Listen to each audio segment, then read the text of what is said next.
Right, thank you for joining us at this time. You're watching news analysis live on Politics and Business TV. The top stories. President Bola Tinubu says 100 billion naira has been allocated for school feeding programs. Federal government allocates 150 billion naira to implement poverty alleviation programs. Minister of Solid Minerals Development, Dele Alake, appeals for cooperation from passengers and bus companies to manage the return of passengers from their respective locations back to their bases. Details coming up shortly.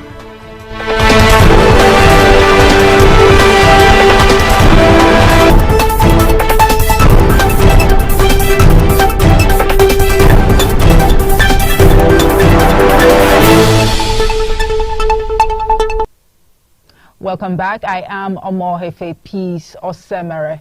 Now, President Bola Tinubu has disclosed that the 2024 budget includes 100 billion naira allocation for school feeding programs. Tinubu disclosed this during the signing of the 2024 appropriation bill into law at the State House in Abuja. According to the president, the provision will serve as a stimulant to encourage attendance in schools and reduce the problem of out-of-school children. The president also confirmed that the budget, christened Renewed Hope, is anchored on reducing the recurrent expenditure but increasing capital expenditure. The Punch newspaper reports that Tinubu had in December ordered the reintroduction of the school feeding program and mandated its transfer from the Humanitarian Ministry to the Education Ministry. The program, which was previously halted under former President Muhammadu Buhari, will now fall under the Education Ministry's purview, aiming to not only provide nutritious meals to pupils, but also encourage attendance and enhance learning. Meanwhile, the federal government has allocated a total sum of 150 billion naira to implement poverty alleviation programs in 2024. The amount is to be spent under the 4 pillars of macroeconomic stability, industrialization, structural policies and institutional reforms, and also redistributive policies and programs of government under the National Poverty Reduction and Growth Strategy, NPRGS. Besides the 150 billion naira allocation to the NPRGS, the federal government, in the 28.77 trillion naira budget signed by the President Bola Tinubu yesterday, allocated a sum of 10.35 billion naira to the Ministry of Humanitarian Affairs and Poverty Alleviation. 15 million households have been reported to be beneficiaries of the government's 25,000 naira monthly grant under the conditional cash transfer scheme already. The NPRGS was approved by the Federal Executive Council in 2021 during the administration of former President Muhammadu Buhari to address poverty, particularly in rural areas. Now, the Minister of Interior, Olubunmi Tunji-Ojo, has confirmed that passport application automation process will begin operation on January 8, 2024. It would be recorded that the minister had announced in December last year that the federal government was working to ensure a full automation system of passport application in the country. Well, at the time, the minister said the automated application system was 99% done, adding that the process would include uploading passport photos and supporting documents. Meanwhile, Tunji-Ojo, while inspecting facilities of a Nigeria Immigration Service in Abuja, alongside the Comptroller General of the service, Wura Ola Ajekpoju, yesterday confirmed that Nigerians will be able to apply and complete their passport application process online without human contact. According to him, the ministry has commenced the training process that will lead to the live launching of the automation. He added that the initiative will improve the security architecture of the country, prompting a quick detection of fake passport applications and reducing bottlenecks. Well, now to other matters, where the Home Office of the United Kingdom says it had commenced the implementation of its policy banning Nigerian students and other overseas students from bringing in dependents via the study visa route. In a post on X, formerly Twitter, the Home Office reiterated that only those on postgraduate research or government-sponsored scholarship students will be exempted from the development. The Punch newspaper reports that in May 2023, the United Kingdom put in place a law to stop Nigerian students and others studying in the UK from bringing family as dependents except under specific circumstances. Well, this is as the UK government aims to bring down immigration into the country, which stands at about 1 million. Under the new rule, the UK will remove the permission for international students to switch out of the student route and into work route before their studies have been completed to prevent misuse of the visa system. Right, you're watching news analysis live on Politics and Business TV. Still to come, the Minister of the Federal Capital Territory, Nyesom Wike, says the development plans for the territory in the new year will encompass several key areas, and security is one of them. Details of this and more after this break.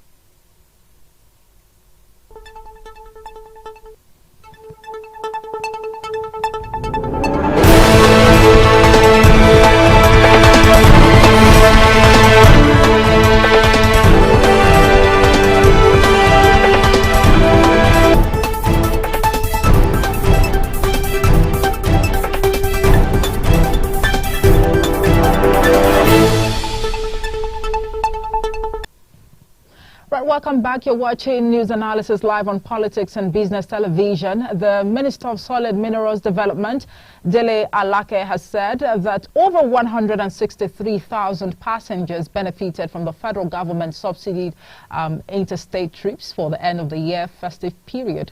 Alake, who is the chairman of the Committee on the Implementation of the End-of-Year Transportation Subsidy Program of President Bola Tinubu, disclosed this in a progress report released yesterday.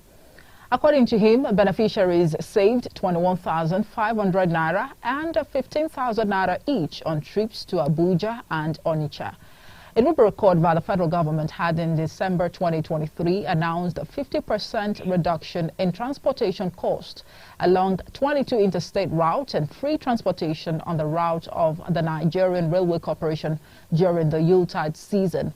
He appealed for cooperation from the passengers and the bus companies to manage the return of passengers from their respective locations back to their bases until Thursday, January 4th, 2024. As the program is still ongoing.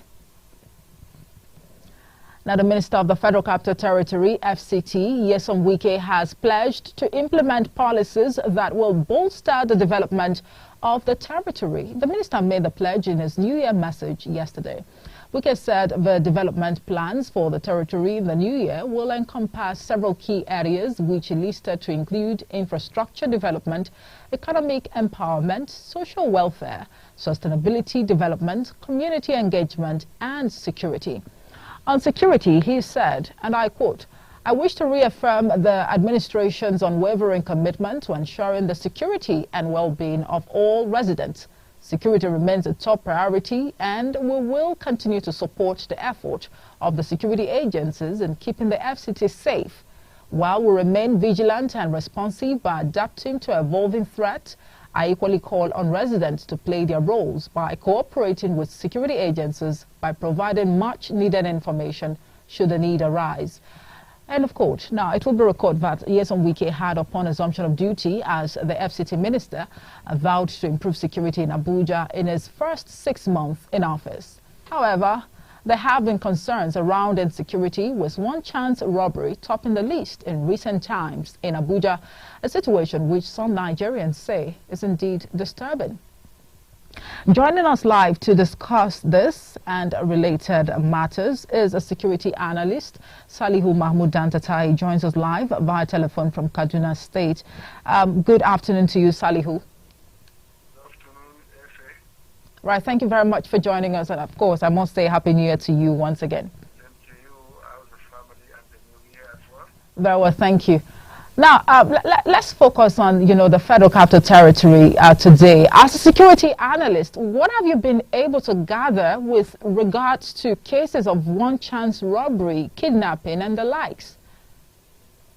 Well, even though the incumbent Commissioner of Police has intensified effort after advocacy for need to curb that one-chance syndrome, which is associated with some criminal elements disguising as commute vehicles, popularly called unpainted Kabu Kabu, even though it's not all of them that are involved in it, but majorly most of the vehicles used for the one chance syndrome is unpainted taxi. I would say it is reducing from Itato 90% to say 50, because before the intensified effort and enhanced intelligence gathering on how to apprehend them, even though some of them have been paraded of recent, they are connivers, they are collaborators and also of other kingpins and also of others. The issues are sometimes also we ourselves, we need to be cautious and be careful, because there are designated bus stops and taxi stands where you need to board vehicle. For example, if you are going from Area 1 to Lube, if you are going Area 1 to Kubwa, you are going to Nyanya, Mararaba, you are going to Sileja, Bega, to other areas and also others. But sometimes people are so much in a hurry, and that is why easily they fall prey. But we are there to be, availability of intelligence at every corner. It wouldn't have been so, because there are instances where even some of the victims start bringing their hands out of the vehicles to show that they are under certain robbery by this one chance, what have you.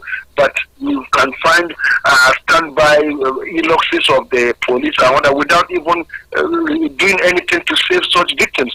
So the issues are, it has become from arithmetical to geometrical in the Federal Capital Territory, where they have their collaborators, they live in some of the suburbs. So on working time, sometimes weekends, they know the routes that are isolated. And I can tell you the number one chance route is from Area 1 Bega to Lube, okay. Then those axes to Gwagoleda, then followed by Bega to Kubwa, Dede axis. Then that of Area 1 Bega to Nyanya Mararaba is less, maybe because of the military cantonments. The Mogadishu barracks made up of Army, Air Force, Navy, and Mopu barracks in Nyanya. But that of Lube, Kubwa is 90% as I talk to you, because there is hardly any week that you don't hear case of one chance. We have a ministerial task force made up of the VIO, DSS, Civil Defense, Armed Squad of Immigration, Police, and others that are in way. They've been doing a lot.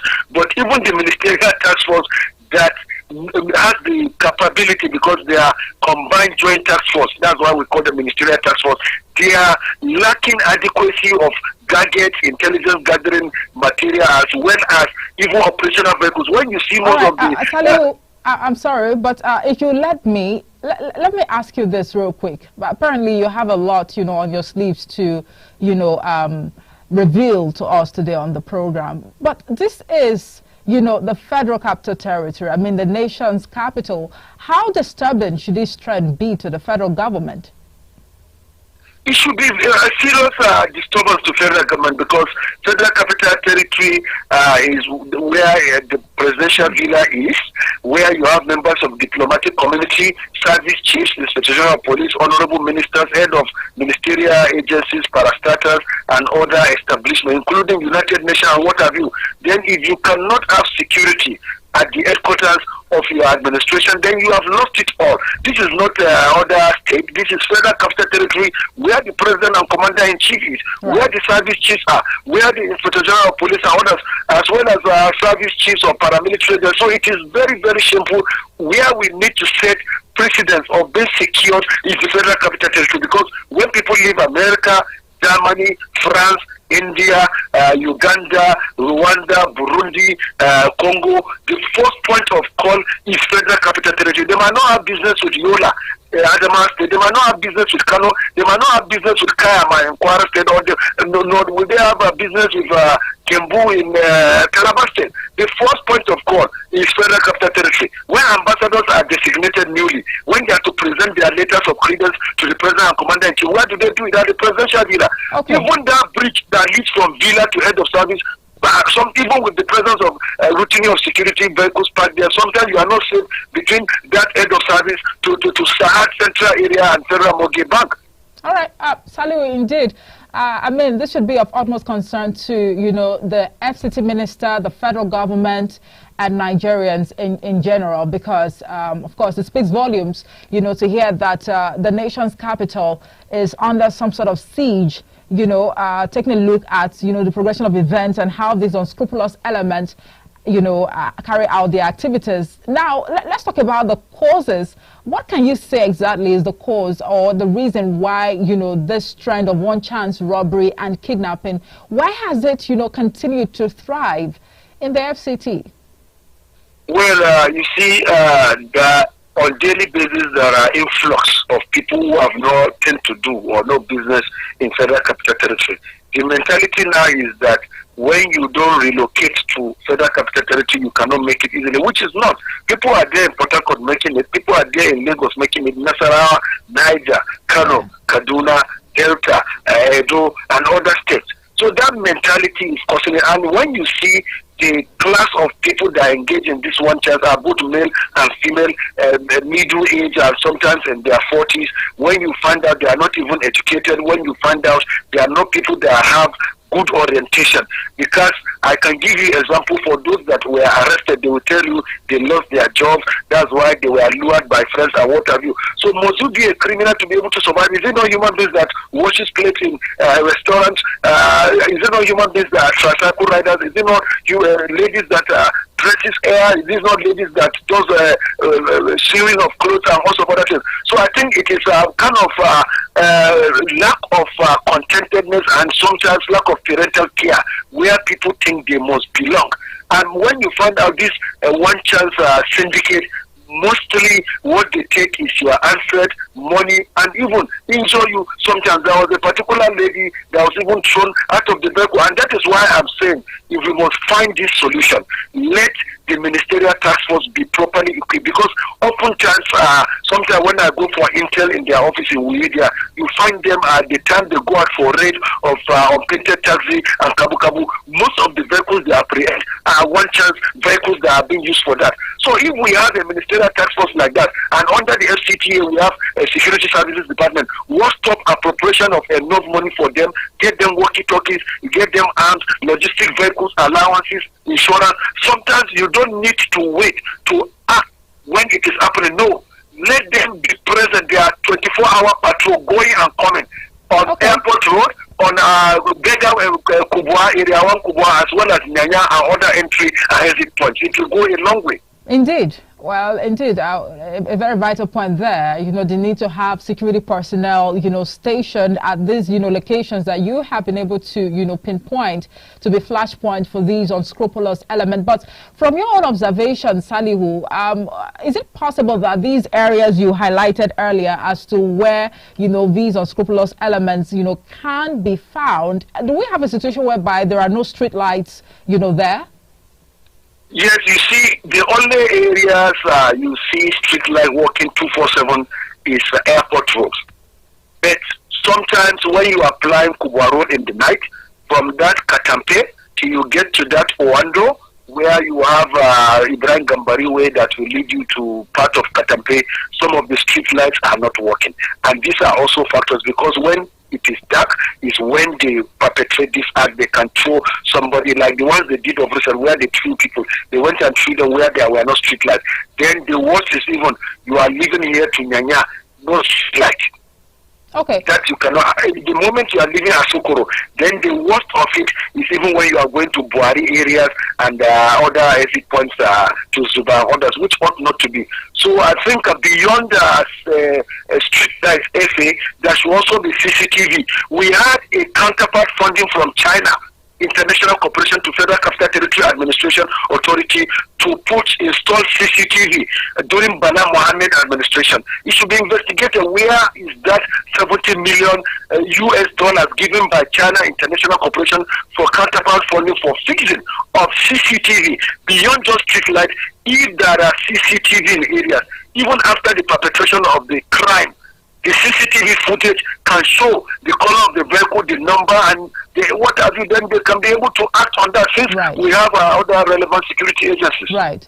Well, I mean, Bala Muhammad's reign, of course, it has come and it has gone. Now we have Nyesom Wike, and you recall that the very moment Nyesom Wike assumed, duty, expectations were quite high. Residents in Abuja, a number of them were really excited to have him, run the affairs and also man the affairs of the FCT based on his antecedents as former governor in Rivers State. But what do you have to say about the body language of, the minister of the FCT? I mean, with all that he promised the very day he assumed duty?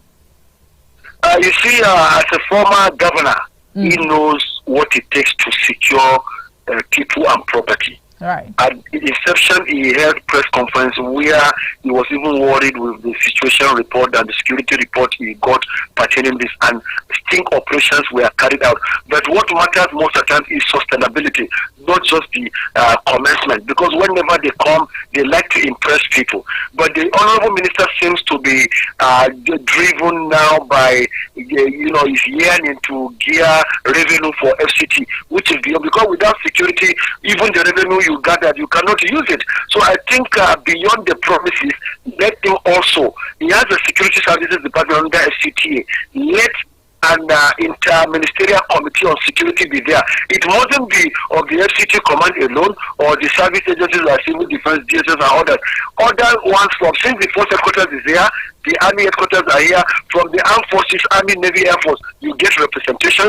From the force headquarters, you also get there. Then from the paramilitary like immigration, customs, civil defense, DSS and others, you also bring. So that beyond the territorial security, from national representation, you can have it.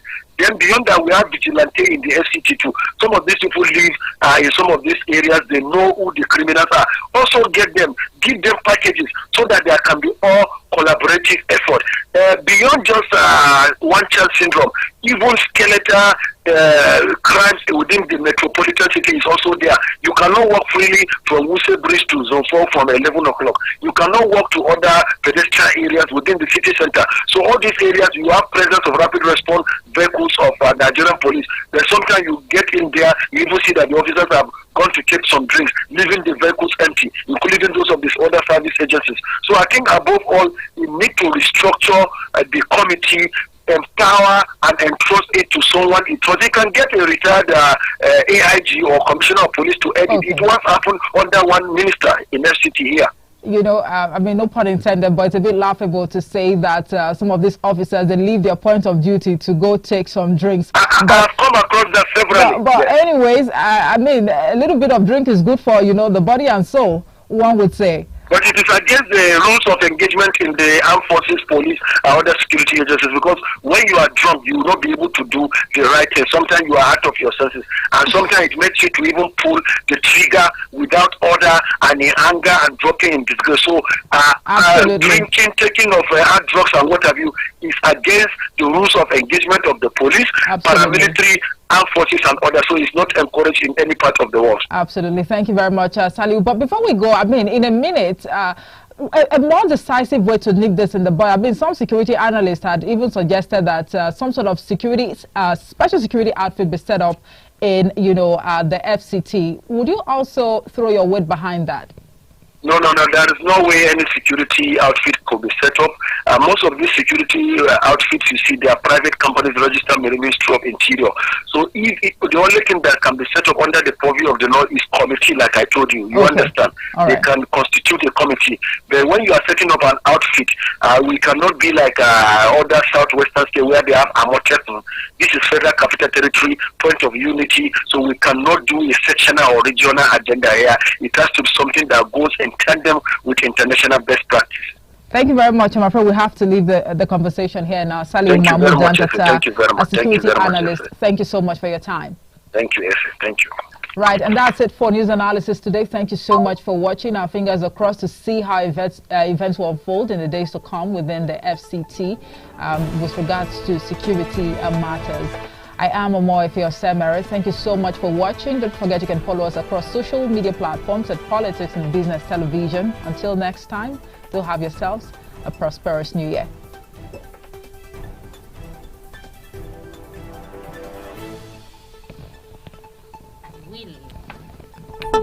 The money that he spends is going